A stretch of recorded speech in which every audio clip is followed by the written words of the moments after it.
is Associazione Calcio Milan.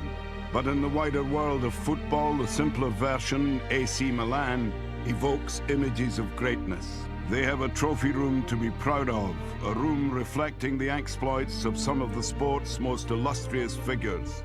And as the 80s became the 90s, 3 European Cup wins testified to a style of play that hugely influenced football at home and abroad.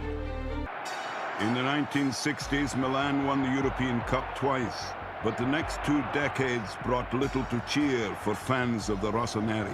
Everything changed in 1986 when the media tycoon and future politician Silvio Berlusconi became president of a club that just 4 years previously were in the 2nd division and had earlier been found guilty of match fixing. In 1987, Berlusconi appointed Arrigo Sacchi as manager, a decision that surprised many.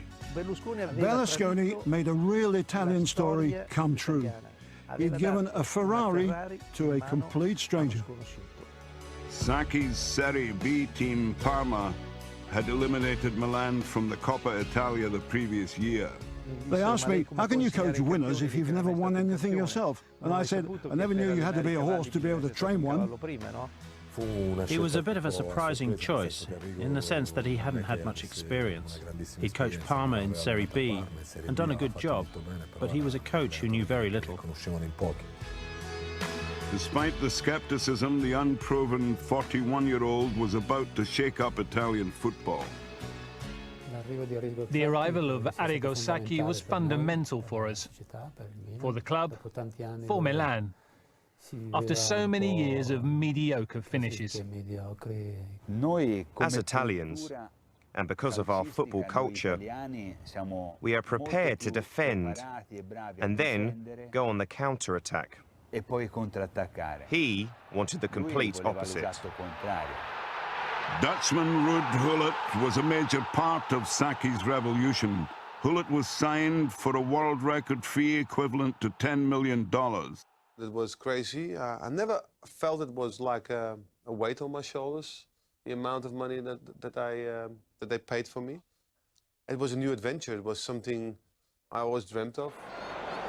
Gullit was joined by his Dutch international teammate Marco van Basten, transferred from Ajax. AC Milan was a very traditional club who were in the years before had some problems. And there was a new president who wanted to make history, and he was really eager to win something. He had the power and also the money to realize something really big. Gullit was the leader. He had a very strong character. For me, he was number one, and he helped me a lot to change the team's mentality. In Italy, you score a goal and everyone defends the lead, and I would say, no. When we score a goal, we keep on attacking. Van Basten was the best of them all, the classic case of the icing on the cake. But plagued by injury during his debut season, Van Basten scored only 3 times in Serie A. Yet Milan played a style of football essentially foreign to Italy, a country best known for a cautious approach to the game. I saw that all the great teams, in order to be great, had something in common. They all looked to dominate on the pitch, dominate play, and control the game at all times. This was my aim. But my greatest objective was to make people enjoy themselves. It's fantastic that we played new football, a different type to what was usually seen in Italy. So for us, it was pleasing to play a style of football that appealed to the fans. Not only ours, but other teams as well. With 3 matches left of the 1987-88 domestic league season, Milan visited leaders Napoli. We were 1 point off the lead.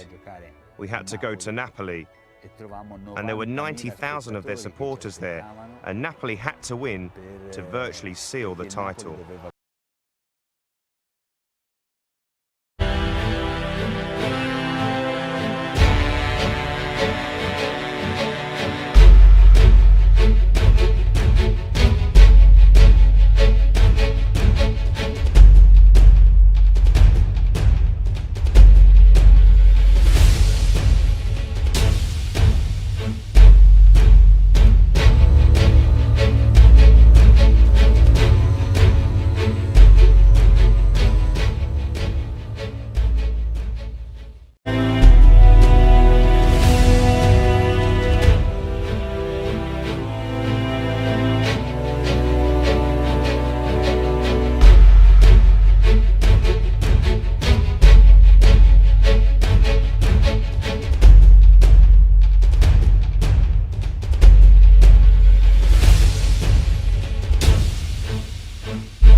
controversial public figure, Silvio Berlusconi succeeded impressively as president of Milan. Within 8 years of taking over also Rans in 1986, he had driven the Rossoneri to a multitude of titles, notably the Championship of Italy 4 times and of Europe on 3 occasions.